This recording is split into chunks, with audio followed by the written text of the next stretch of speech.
Welcome to the Life's Better podcast, where we say life is so much better with God, community, and purpose. My name is Jonathan Gleason. I am with my co-host, as always, Josh Doolin. But today we have two wonderful special guests. We've got Cheri and we have Julie. Cheri is actually the executive director at Avenues for Women, and you are a patient advocate. Mm-hmm. And so we're so thankful to have you guys. Anyone who's listening or watching who is not familiar with Avenues for Women, this is actually a pregnancy resource center and a medical center that offers all kinds of health options for really women, as well as I think even men who may find themselves in a situation where they've got an unplanned pregnancy. It's obviously a little different for women and men, but they come to you and they work through what they're going through. And we're going to let you kind of explain that in just a moment. But before we do, we always start with a little game. So we've got a silly one for us today. Oh boy. This game is called Unplanned because in the spirit of unplanned pregnancies, we know that sometimes the best things in life actually happen unplanned. And we think we've got our, wonderful ideas, and then something happens like, that was actually better. And so what I've got, for anyone who's listening and not able to see, I've got this board, and on this board I have 10 Post-it notes, and on the Post-it notes I have 10 products that you guys probably recognize. We've got microwave, zipper, toothpaste, for the most part all household names. The Price is Right. That's what this feels like right now. There is no money or prizes in this, but you will be competing. The idea here is that 5 of these products were unplanned. So 5 of them, a lot of research and design went into actually producing the product, but 5 of them were totally by accident. The inventors were going in a completely different direction, or the engineers were going in a completely different direction, and then all of a sudden, oh my goodness, okay, my plan was not as good as what actually ended up happening. So here's how we're going to do this.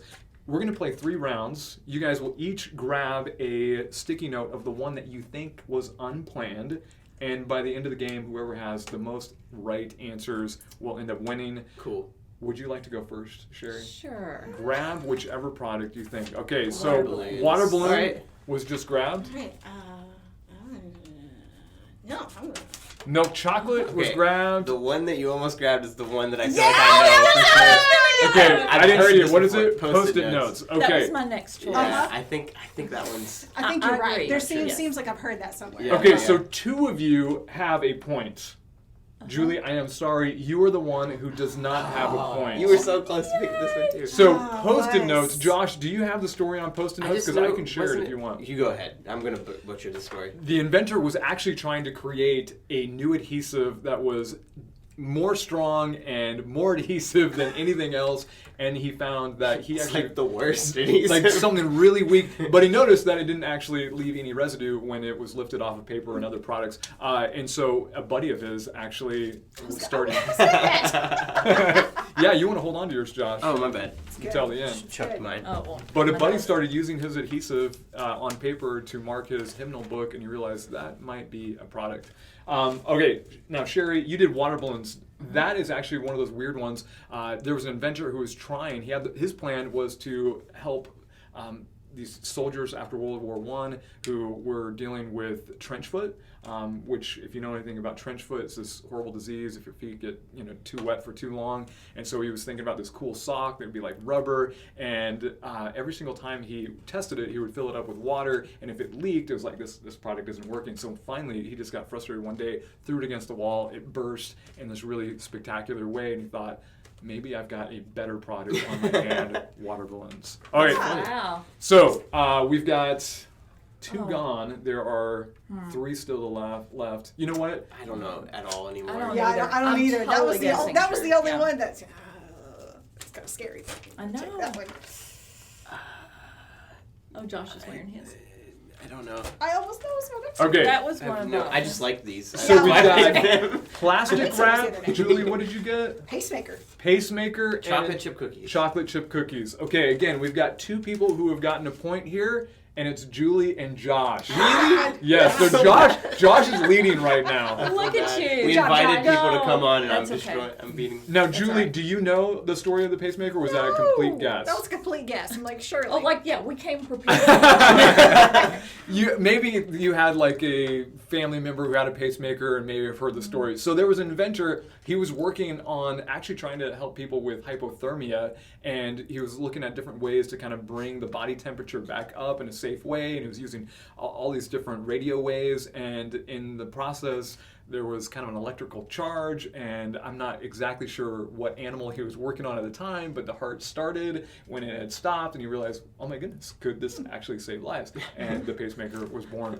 Josh, what did you get there? Chocolate chip cookies? Chocolate chip cookies. Do you know the story on that one? No idea. I picked them because they sound yummy. Yeah, no, this is really one of those Yeah, funny I know ones. it's my chocolate milk. Perfect. There was a woman who was trying. Her plan was to make chocolate cookies. She had ran out of, I guess what it is cocoa powder, and she had a chocolate bar, and she was saying, well, if I just mix like pieces of the chocolate bar, it'll melt in the cookie, and it'll be just like chocolate cookies. But she made chocolate chip cookies, which I think are way better than chocolate cookies. So, yeah, unplanned, even better. All right, last round. Go ahead and grab. Josh, you better fail, otherwise our ladies here are not going to win. I don't think this is right though. I don't know. I know a little bit about this history. I'm going to take it anyway. Okay. Toothpaste. Okay, so You're just we've trying got to lose a Zipper. point. There's only one of you who actually won a point here, and it's Julie. Yes. Okay. The microwave Good job, was Julie. unplanned, which seems crazy to me because the Yeah. microwave just seems like you What was would- it trying to be? Okay, so there was, again, it was an inventor who was actually working on like radio waves and no, it was radar is what it was. So he was just trying to figure out how to increase like the capacity of radar, and he was using these new vacuum tubes. And every single time he got close to the vacuum tube when it was, doing its thing, his chocolate bar in his shirt pocket was melting. And he's like, that's weird. So he put some popcorn next to the machine, and it started popping. He's like, this might be something. And so, yeah, he was just working with radar, and now we have the microwave oven. That's hilarious. So it came down to you guys winning a point. Or you guys getting 2, and sorry, you just have It's the fine. 1. It's okay. Cheri, maybe next time. Refrigerator was the last one on there. Josh, I don't know how we can break the tie other than pick a number between 1 and 10. I'm thinking of 1. Whoever gets closest wins this game. 4.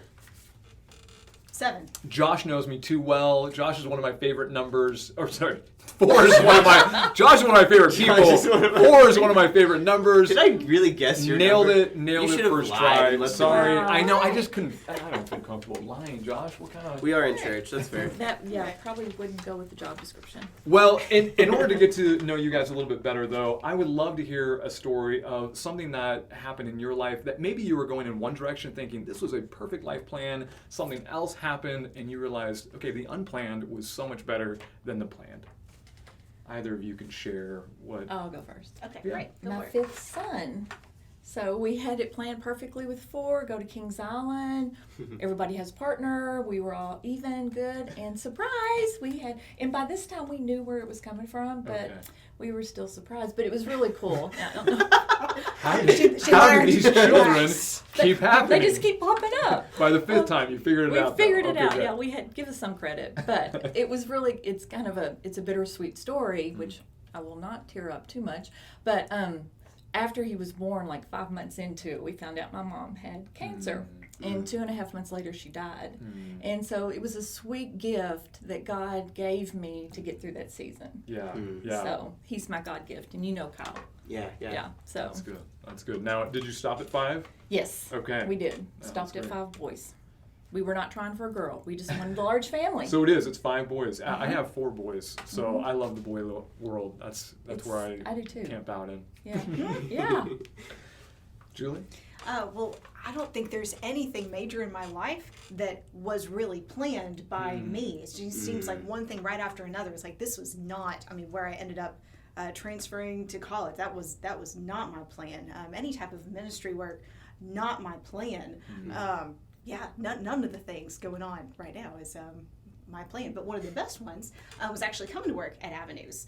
At the time, I was in Frankfurt. I was working at a counseling agency already, and I was just going to Avenues because we were going to let them know, hey, we're an agency locally. Maybe you all could use our help. No one gets turned away because they can't pay. Just kind of, just letting people know that we're there to help. And I don't know if it was the first meeting with you all or the first meeting. Well, I knew immediately when I saw you that we wanted a Julie. We wanted a Julie for us just because you were so good. So I was so impressed. But go ahead and say why we needed a counselor at that time too. Well, before the second time. Right. So like you were saying, I'm a patient advocate, and at that point, they had two, but one of the two, Bethany, who I actually went to, I was in a master's program with. I knew her. She died unexpectedly in a car crash on the way to work, and this was I came really like right after that, and so they were in the midst of grieving. I wasn't going there looking for a job. And really, what's fascinating, and just another part of how it's just very unplanned, seems like everything happens, and I'm like, I thought to myself, I'd never do that. While I was in my master's program, a friend of mine was going to work as a director at a pregnancy center up in another state, and I thought I would never work at a place like that. Because while I was definitely always, I was pro-life, definitely theoretically, but I had just a skewed view of people that actually worked in, not really the industry, but worked in that world. And I thought I would never do that, and here I am, and go here, and then bing, bang, boom. And it's not anything like you and it's not. And let me ask, was it something that you were actually praying for at the time? Or, I mean, obviously you had the loss and you were thinking through, okay, what are we going to do? But was it something that you were actively kind of seeking God on? Well, yes and no. I mean, I'm always actively seeking Him, like every day when I walk in there, every day when I hit the floor, when I wake up. But I knew I was going to need a second counselor again, but I was impressed with Julie before I even knew the need was there, because the first time she came and she talked to us, Bethany was still very much alive, and we had planned for her to come back for a training several months later, and then the car crash happened and we lost her, and then she was scheduled to come still, and we tried to cancel. Because I said, I'm not sure we can be there for you, be present in this training right now. We're still pretty reeling from the loss of Bethany, but when she said, let me come anyway, I understand it's okay if you all are not all there, which mentally, is also not me. Emotionally. Like normally I would be like, no, it's fine. Like I'll come back in a year, or just take your time. I'm not. I don't push.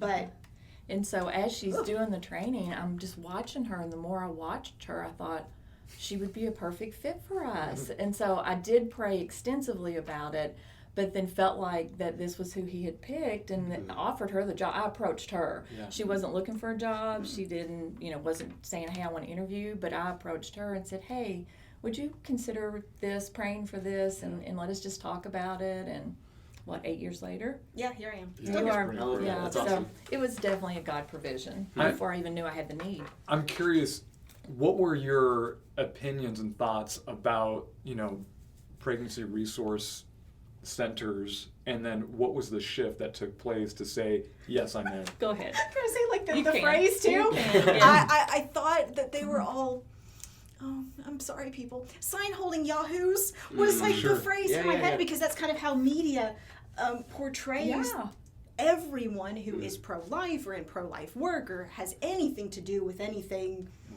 of that sort at all. And so I kind of had that misguided opinion, and it was, there wasn't like a thing that happened. That isn't what you guys do? Yeah. I just wanted to clarify. Not on Mondays. Yes, right. Maybe Thursdays. Maybe Thursdays are they're sign days. No, I've never held a sign. No. And even not everyone who holds a sign is a sign holding it. Like there's, you know what I mean? There's different types of signs, and there's a time place and a for place that. for signs. It's just not it's not our place in what we do. Right. So. And even just like my style of being with people, it's like that's just not how I would interact. Right. But I don't know. There wasn't like a thing that happened. It's just doing the work and being there and seeing that we're all very yeah, lovely actually, people, normal. It's true. They Like, you just clients love us when they come in, They but do. you have to get that is a good point, because Right. there's such a preconceived notion, with everything that we do. Sure. So I think it does we understand make that a little challenging. bit too. Yeah, It can be that way with yeah, pastors. it's true. Well, Yeah, it's true. Yeah. Yeah, Yeah. ministry-oriented things can sometimes be like that. Mm-hmm. Yeah, and just to tag on that, I love that story because this job was actually completely unplanned too. I was going for a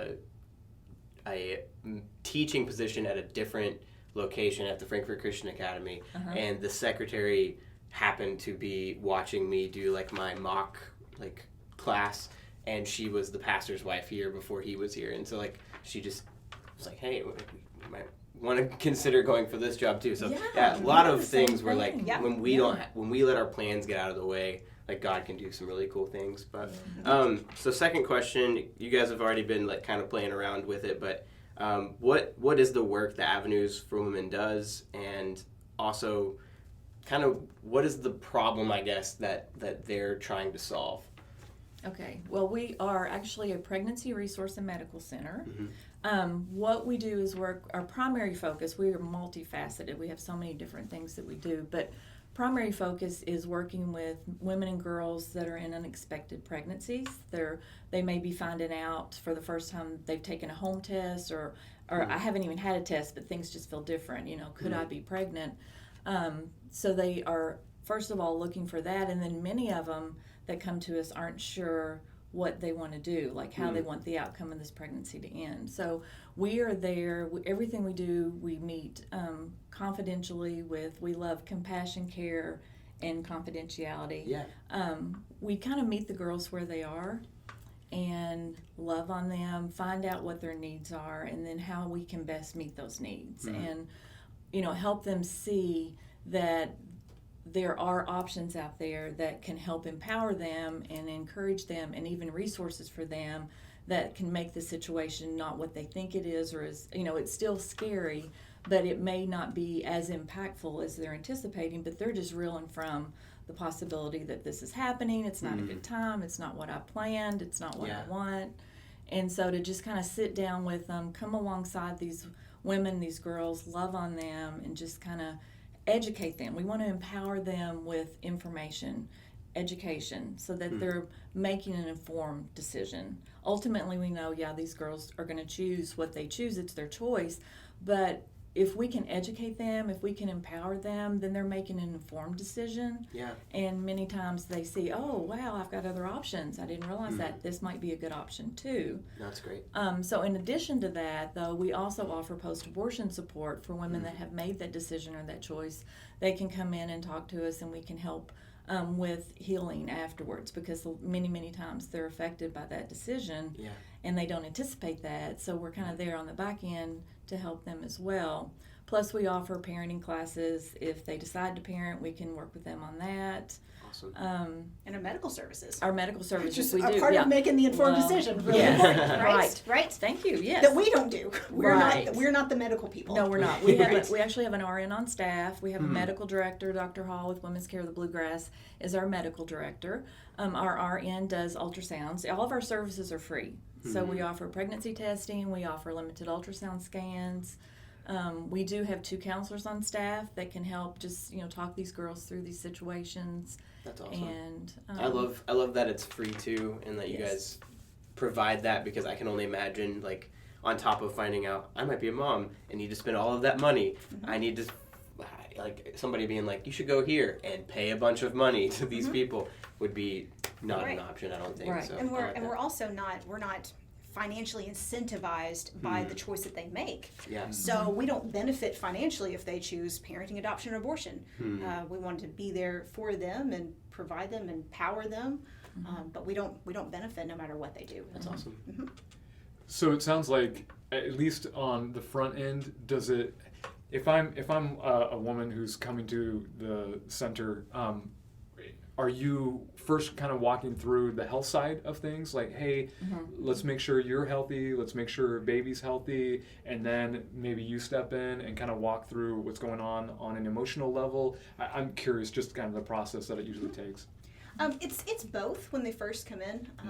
We're of course treating them holistically from the get-go. So we are looking at the pregnancy testing. Is that even a positive pregnancy test or not? Okay. Because there's negative tests sometimes. Sure. Is the pregnancy viable in the first place? That's part of doing the limited ultrasound scans. But we're also talking to them like, what's the situation like? What's the relationship that they're in like? What about what is their community? What's their support? What other kind of community resources can we connect them with? Or who do you have in your in your camp already? Are there people pressuring you to do things that you don't want to do? Because we run across that on the front end or the back end. Yeah. So we're there holistically from the beginning. But then going forward, let's say they decide they're going to make a parenting decision. Well, then that's when we have the parenting class or parenting mentorship. And then, do you have many guys that actually participate in that? The parenting classes? Not so far. I mean, the option's there. It is, okay. And several pregnancy centers have a very extensive men's ministry. Okay. Someday, we Sure. don't yet, but that is something that we do try to minister to the guys when they come in and help meet their needs as well. So we currently have one guy right now in that alone, not with the girl, but just the guys going through it. Is that right? Okay. Because he wants to be a great dad. Oh, that's fantastic. And so he's actually there without the girl. So that we have resources that and we she can wants to be a good accommodate mom that. too. Oh, she does. Oh, yeah. It's not about that. It's nothing against her at all. No. She absolutely does. It's just This it's is just a situation. situation. Sure. It's a situation. It's not. Yes. So most of good the point. people. Thank you. That is an excellent point. In case you're out there, honey, we support you too. You're doing a great job. Yes. So when it comes to those who are showing up, are you typically dealing with a certain age range, or is it all over the board? It's all over the board. Obviously, probably not like senior saints. That's probably not. But yet Maybe in grandmas? our post-abortion support, yes. Okay. So we have women that have suffered with this decision for 20, 30, 40 years. So I've worked with women that are in their 60s and older that have been impacted by that I hadn't from thought about that. when they were 17 and 18 and 19 and 20. So we've had them as young as 13. We've had them as old as in their 60s. Oh. So That's pretty great. much across the board, yeah. That's awesome. I love that. So both of you guys shared a little bit about your history with this, but what led you guys to want to, and you've already shared a little bit, but definitely what led you to want to do this kind of work? Well, the interesting thing is it's just be careful what you volunteer for. So, but there was a... You might end up the executive director. Yes, exactly. 21 years later. But they have a pregnancy center in Lexington that at that time they were calling the area churches and saying, hey, we would love to have a liaison, someone in your church that could kind of be a connection or a touch point for us to communicate information and needs and just, awareness. And the pastor at that time gave them my name. So they called and I was the liaison for the church. Well, then that evolved to years later becoming a board member. And then years later after that becoming the Love Walk coordinator, which was one of the fundraisers that they do in Lexington. And so I coordinated the Frankfort area. And this is kind of I call it my Moses story, but for several years, the executive director in Lexington would say, we have a vision to start a pregnancy center in Frankfort because there's not one. And we think that would be great. And I would think, yeah, we really need one. That would be great. And then silently to myself, I always said, it's not going to be me. And for 2 years, we had that conversation. And then finally, I was in the middle of an Experiencing God Bible study. And right smack dab in the middle of that, it was like God tapped me on the shoulder and said, guess what? We're going to start a pregnancy center in Frankfort, and guess who I've selected to start it? Which my best Moses moment. Are you kidding? No, I can't do that. I don't know anything about that. I can't speak in front of people. I don't know how to run a pregnancy center. I mean, nothing. And so I gave him all my good Moses excuses. And he didn't listen or take any of them. But the cool thing was, he said, that's exactly why I want you, because it's not in your strength that you're going to do this. I mean, it's not in his strength that I'm even sitting here today. It's, I mean, my strength. It's all his strength. And he said, because you aren't competent in these things, because you're not comfortable doing these things, I'll be glorified. So that's why I want you, because it's going to be through my strength that you'll do these things, not your own. And he has faithfully been amazing. So, but 21 years later, so be careful what you volunteer for, because you may get into more. But I wouldn't change a thing. I'm so thankful that this is where he has me, and that's awesome, and blessed daily by it. So with you though, what's kept you in this for 8 years though? Because you could have been many times like, this really isn't for me. What do you like about this? This is where God has me, and he hasn't said anything different. Good. Yep. I mean, like, and I'm not looking to leave or anything, but really, I just know this is where I need to be right now. So, okay, all right. Just so admit it. You could not hang out with me every day. I do. That's also true. When it comes to the organization as a whole, what are some of the challenges that Avenues for Women actually is having? Maybe has had in the past, and maybe you're just now finding some victory, some things that maybe are on the horizon, like, yeah, this is a challenge, we know it's coming. What are some of the challenges that you guys face in really reaching the community, and yeah, maybe even how can our listeners possibly help at some point? Any of those things, what's going on? I think one thing that's very challenging for us is, unlike like feeding the homeless or shoes for children, the word abortion is such a divisive word and has so much emotion packed into it on either side that it is very challenging, I think, sometimes to get the whole community behind us, because they have preconceived ideas of what that means. Sign holding yahoos. Exactly. Examples. Perfect example. And everybody loves us once they come in, regardless of what you feel on the front end or what you want to do. We care about women, and we're there for them, to support them and to help empower them. And so I think it's challenging at times, though, because just the nature of what we do is such, even within a church, you're going to see, mixed feelings about it, and it's just supercharged. How do people hear about you in the first place? I'm thinking to myself, having worked in youth ministry for many years, a teen girl finds out she's pregnant. How do they know, even for they're scared to talk to mom and dad about it? Like, how do they find out about you in the first place? Well, that's a good question. We're working on that. We are working on that. Online. Okay. We have an online presence, and we're about to even have more so of one with Google advertising. We have Facebook page.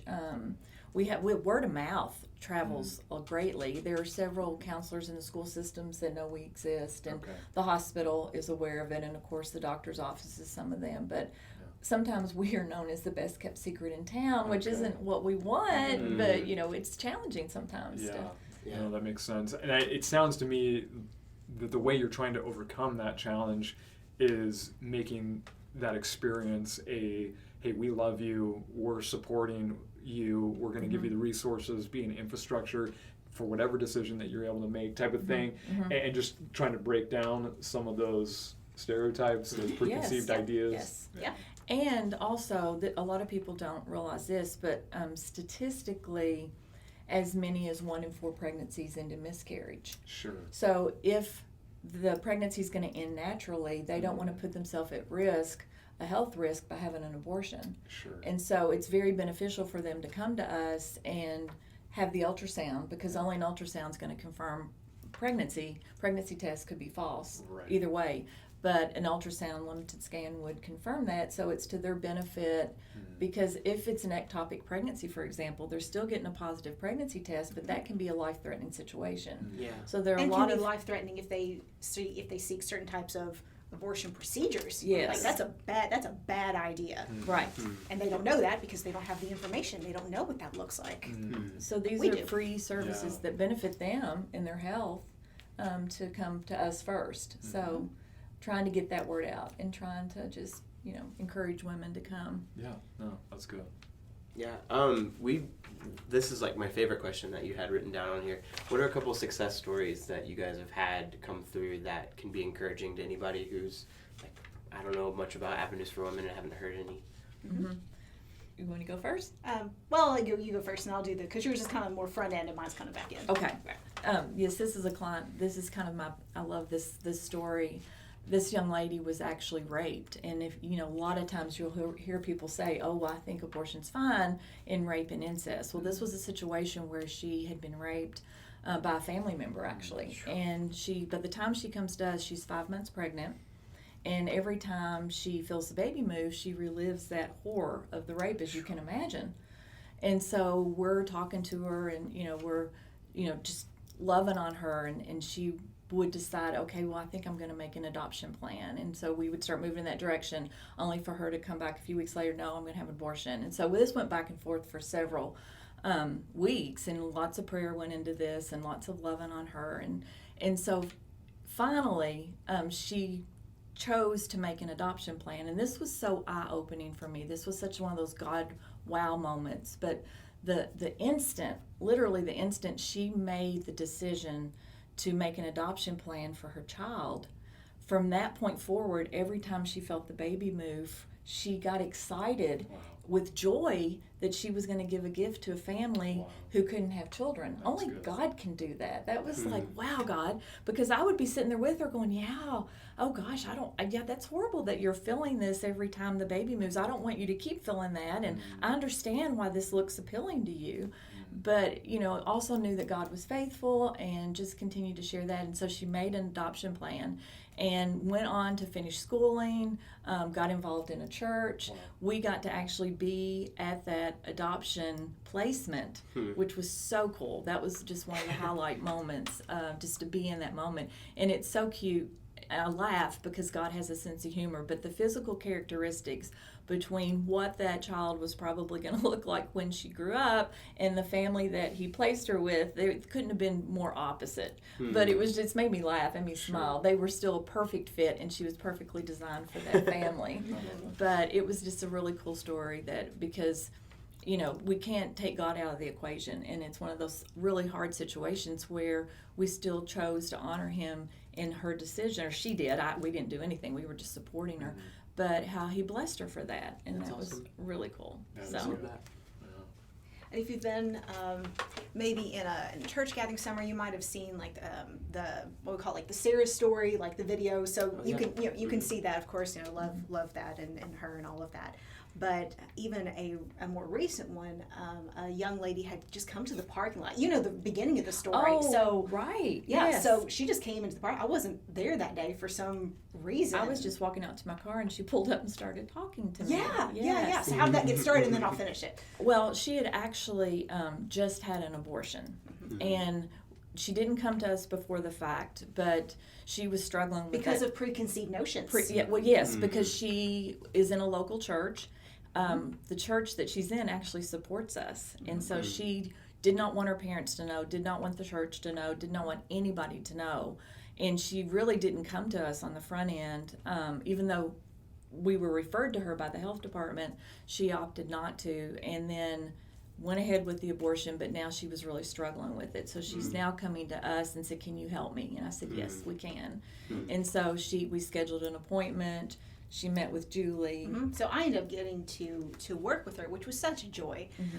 Such a sweet girl. Yeah, such just a sweet. loved, It breaks my heart. Yeah, loved it. And so it was just a really just beautiful picture of Jesus healing the guilt and the shame that she was holding on to.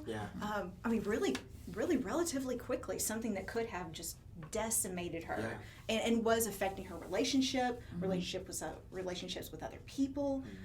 Ended up not, and God lifted it off of her, and I think she's doing pretty well now, which is great, and healed her relationship with him too, or started her on a better journey, a better walk. We find that a lot, that women know that God forgives them, but they have a really hard time forgiving themselves. And so helping them, even though they keep their unforgiveness for themselves, the shame, the guilt, and many times will even put a wall or a distance between God, not because he's doing that, but they're so ashamed of what they've done, knowing that that wasn't what he would have wanted. Yeah. It just makes the chasm wider. And statistically speaking, 1 in 3 women will have an abortion by the age of 42. So if you are in, like even in church, if you count 1, 2, 3, 1, 2, 3, that's statistically how many women have had, will have had an abortion or definitely be touched by one in their life through some connection. But that was an astounding statistic to me. I hadn't heard that before. That's pretty intense. To be there for them afterwards. These women need healing. They need to forgive themselves and to find love again. And God shows them how to. And he absolutely does. And he does every time without fail. Yeah, it's fine. Right. It is, yes. Well, what are you most excited about when it comes to the future for Avenues for Women? We plan to add STD testing and treatment. Okay. So to expand into that is going to be such a great opportunity to just have more services to offer. That will incorporate more guys into the picture. Yeah. Will also enable us to just have more ways to serve these women and girls too. Mm-hmm. So that's coming. Is that one of those things that, if I heard that you do those testings, I just show up, or is it part of the yes, you could just show up or call to make an appointment for it. Like we can start with that. You don't have to already be established as a client or a patient in order to have that. Is that happening this year then, or? We don't know exactly. Okay. That's on the horizon. We're still waiting for the logistics to fall in place. So. Yeah. Oh, that's great. But you'll be hearing stuff about Avenues Clinic, or people will be hearing about Avenues Clinic. That's us. Okay. Yes. Now, currently, what do people hear? Avenues for Women. Okay, so this will maybe help cut down on some of those stereotypes when they hear just clinic and they're not putting together, wait, this is for women who are, is that a possibility? Okay. That was part of our goal, yes. No, that's good. That's good. I like that you guys are forward thinking. That's good. Yeah. Well, we only have 2 more questions and they're kind of similar. They both address our audience. So let's say there's a person who's listening right now who is in the middle of an unplanned pregnancy. What encouragement, what would you want to say to them right now?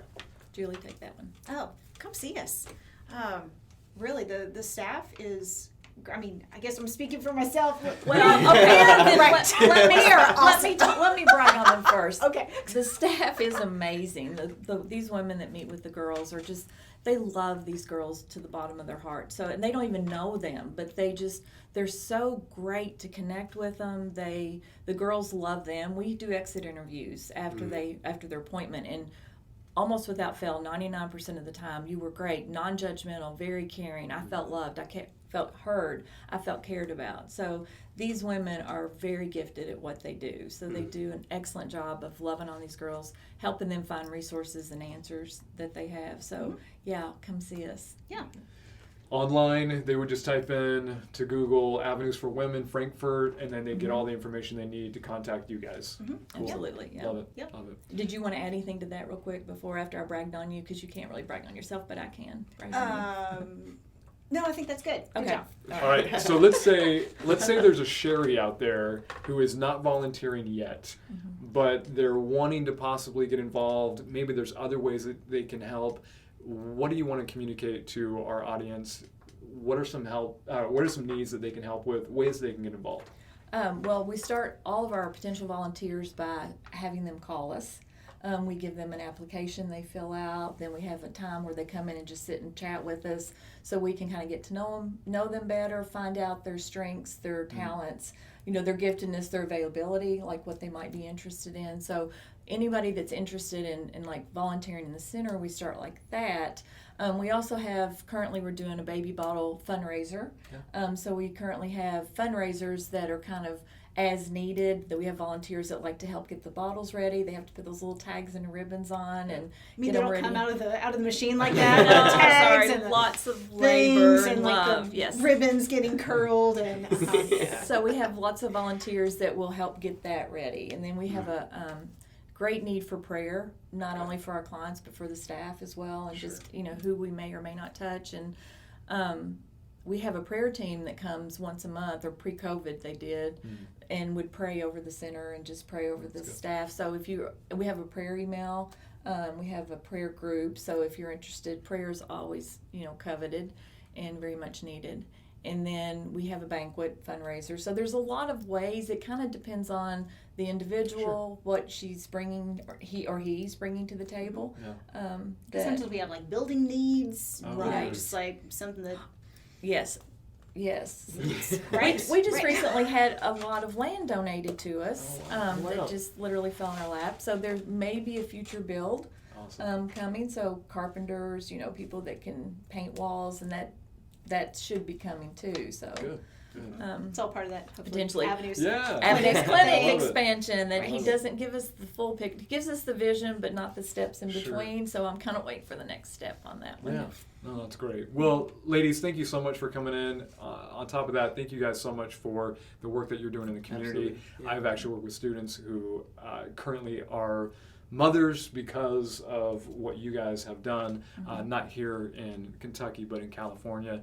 And so I'm even picturing in my mind right now kids running around because you guys have that ministry to the community. So fantastic job.